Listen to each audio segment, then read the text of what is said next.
দর্শক, আজকে আমরা এমন একজন মানুষের সাথে আছি যিনি কিছুদিন আগে সদ্য সমাপ্ত হওয়া সাফ চ্যাম্পিয়নশিপ অনূর্ধ্ব 19 দলের একজন অধিনায়ক। তো নাজমুল হুদা ফয়সাল, কিছুদিন আগে আপনি পুরো বাংলাদেশকে আপনি লিড দিয়েছেন অনূর্ধ্ব 19 দল থেকে। আপনি সাফ চ্যাম্পিয়নশিপে ভারতের অনুরাচলে আপনি খেলেছেন এবং আপনার নেতৃত্বে আমরা দেখেছি যে নেপালের সাথে আপনি সেমিফাইনালে জয়ী হয়েছিলেন। সেখানে আপনার একটি গোল ছিল, সেই গোলের কোনো মুহূর্ত আছে কিনা আমাদেরকে একটু বলছেন? হ্যাঁ, অবশ্যই সেখানে আমরা 2-1 গোলে ম্যাচটা উইন হই। লাস্টে কিন্তু নেপাল আমাদের গোল করেছিল। আমরা যদি 2 গোল না করতে পারতাম হয়তো আমরা সেখানে টাইব্রেকারে যাওয়ার সম্ভাবনা ছিল। যদি বলতেন যে আসলে একজন গ্রামের ছেলে হয়ে আপনি কিভাবে বাংলাদেশ জাতীয় দলে ডাক পেলেন? আমি যখন ছোট ছিলাম আমার বাবার স্বপ্ন ছিল আমি একদিন জাতীয় দলে খেলবো, আমাকে ফুটবলার বানাবে। সেখান থেকে আমার ইচ্ছাটা জাগে যে আমি ফুটবলার হবো, বাবার স্বপ্ন পূরণ করব। আমি গ্রাম থেকে শহরে আমাদের ফ্যামিলি সহ আমরা চলে আসি আমাদের শহরে, বানবেড়া শহরে।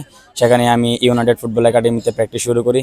আমার কোচ শাহ আলম মুস্তাদ এবং শওকত আলী আমাদের তত্ত্বাবধানে প্রতিদিন প্র্যাকটিস করি।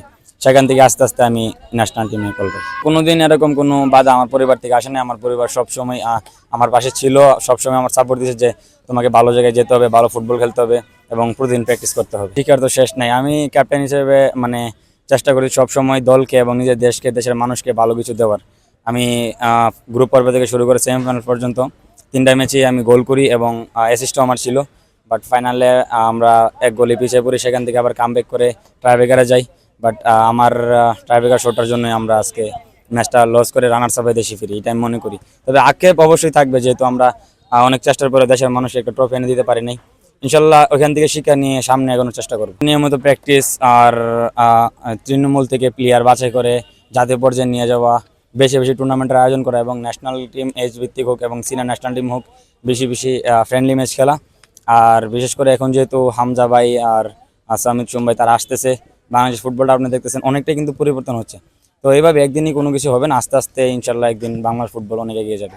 আমার আইডল যদি বলে, আমি মেসিকে দেখে ফুটবলে অনুপ্রাণিত হয়েছি। বাট আমি সবসময় কেভিন ডি ব্রুইনের খেলা ফলো করতাম, ও যেভাবে অ্যাসিস্ট করে, যেভাবে মুভমেন্ট করে। বাট মেসি আমার আইডল। ফয়সাল ব্রাহ্মণবাড়িয়ার সন্তান। ফয়সাল আমার একাডেমিতে আসে, সেই ছোটবেলা আসে, 2018 সালে ফয়সাল আসে। তখনকার ফয়সাল আর এখনকার ফয়সাল আমি নিজেই দেখলে হতবাক হয়ে যায় যে ফয়সাল সেই ফয়সাল আজ সারা বাংলাদেশের দায়ভার নিয়েছে।